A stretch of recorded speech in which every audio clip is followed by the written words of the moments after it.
Police अनुसंधान एवं विकास bureau और राष्ट्रीय रक्षा विश्वविद्यालय द्वारा आयोजित 50वीं अखिल भारतीय पुलिस विज्ञान सम्मेलन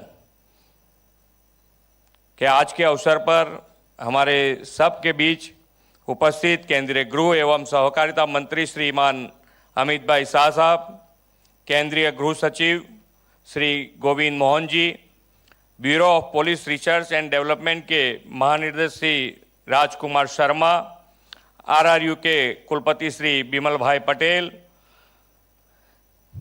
अपर महानिदेशक श्री रवि जोसेफ लोकोक, पुलिस महानिदेशक गुजरात श्री विकास सहाय, देश भर से पधारे हुए सभी अधिकारीगण, आमंत्रित अतिथिगण, प्रेस मीडिया के मित्र, आप सभी को मेरा नमस्कार। All India police science Congress की स्वर्ण जयंती कार्यक्रम में देश भर से आए हुए पुलिस के उच्च अधिकारियों का गुजरात की धरती पर स्वागत है। वैश्विक नेता और देश के यशस्वी प्रधानमंत्री श्री नरेंद्र भाई मोदी जी के नेतृत्व में हम आज़ादी के अमृत काल में विकास के नए आयामों को हासिल कर रहे हैं। देश की स्वतंत्रता की शताब्दी 2047 तक इस अमृत काल में भारत को हर क्षेत्र में सर्वप्रथम सक्षम और आत्मनिर्भर बनाने का प्रधानमंत्री जी का संकल्प है। आत्मनिर्भर और विकसित भारत बनाने की पहली शर्त है कि देश की सीमाओं सुरक्षित हो और देश में आंतरिक सुरक्षा और कानून व्यवस्था मजबूत रहे। हम सभी के लिए यह अत्यंत गौरवपूर्ण है कि इस दायित्व को हमारे कर्मठ गृह एवं सहकारिता मंत्री श्री अमित भाई शाह संपूर्ण निष्ठा से निभा रहे हैं। आज़ादी के अमृत काल में श्री अमित भाई के नेतृत्व में केंद्रीय गृह मंत्रालय द्वारा कानून व्यवस्था और पुलिस बल में कई बड़े रिफॉर्म्स किए गए हैं। कम्युनिटी पुलिसिंग के साथ साथ साइंटिफिक पुलिसिंग पर भी जोर दिया गया है। परिणाम स्वरूप क्राइम इन्वेस्टिगेशन और डिटेक्शन की पद्धति में बड़ा बदलाव आया है। प्रधानमंत्री के मार्गदर्शन और गृह मंत्री श्री अमित भाई के विजन के कारण crime and criminal network tracking system और interoperable criminal justice system समग्र देश में असरकारक तरीके से लागू किए गए हैं। इस व्यवस्था के लागू होने से पुलिस, फॉरेंसिक, प्रोसिक्यूशन, कोर्ट और जेल सभी को एक ही डेटा के जरिए एक साथ एक्सेस करने की सुविधा से क्राइम इन्वेस्टिगेशन प्रोसेस में गति आई है। आज देश के 16,500 से अधिक पुलिस स्टेशन CCTNS से और 23,000 से अधिक अदालतें ई कोर्ट से जुड़ी हुई हैं। 2 करोड़ से अधिक कैदियों का डेटा ई प्रिजन द्वारा उपलब्ध है। ई फॉरेंसिक के जरिए 17 लाख से अधिक फॉरेंसिक डेटा सरकार के पास उपलब्ध है। इस प्रकार के इंटीग्रेटेड अप्रोच के साथ कार्यरत हमारा law and order enforcement one data one entry को संभव बना रहा है।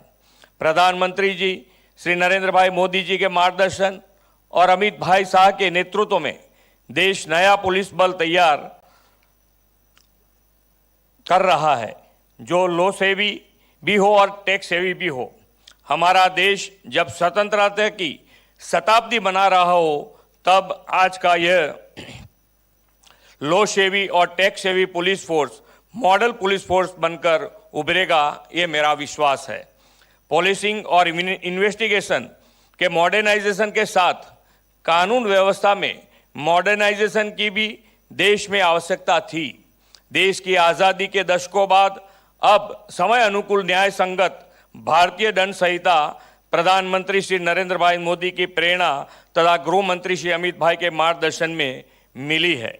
टेक्नोलॉजी के उपयोग से भारत की न्याय प्रणाली को विश्व की सबसे आधुनिक न्याय प्रणाली बनाने की दिशा में काम हो रहा है।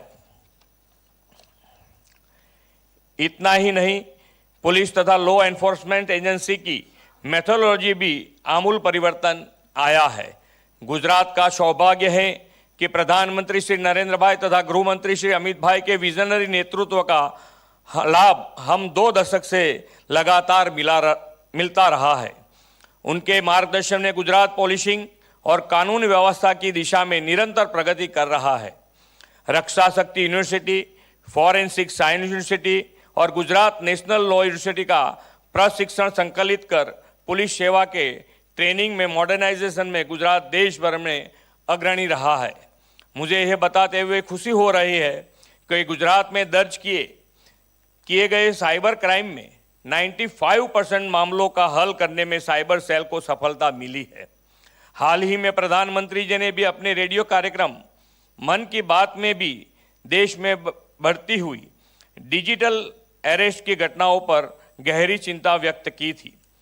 अहमदाबाद की साइबर क्राइम यूनिट ने डिजिटल अरेस्ट मामलों में देश भर में पहली बार विदेशी अपराधियों को अरेस्ट करने में सफलता हासिल की है। हमारे लिए एक और गौरव की बात है, यह भी है कि हाल ही में भारत सरकार द्वारा गुजरात पुलिस को 1930 साइबर हेल्पलाइन सर्विस के लिए श्रेष्ठ राज्य का अवार्ड दिया गया है। प्रधानमंत्री श्री नरेंद्र भाई मोदी के नेतृत्व में हम 2047 तक विकसित भारत का निर्माण करना है। हम सभी को यह सुनिश्चित करना है कि विकसित भारत में देश का प्रत्येक नागरिक सुरक्षित अनुभव करे और न्याय सरल बने। इस दिशा में सामूहिक विचार मंथन के लिए all India police science Congress का महत्वपूर्ण योगदान रहेगा। इसी विश्वास के साथ मैं अपनी बात पूर्ण करता हूं। भारत माता की जय। वंदे मातरम। जय जय गरवी गुजरात।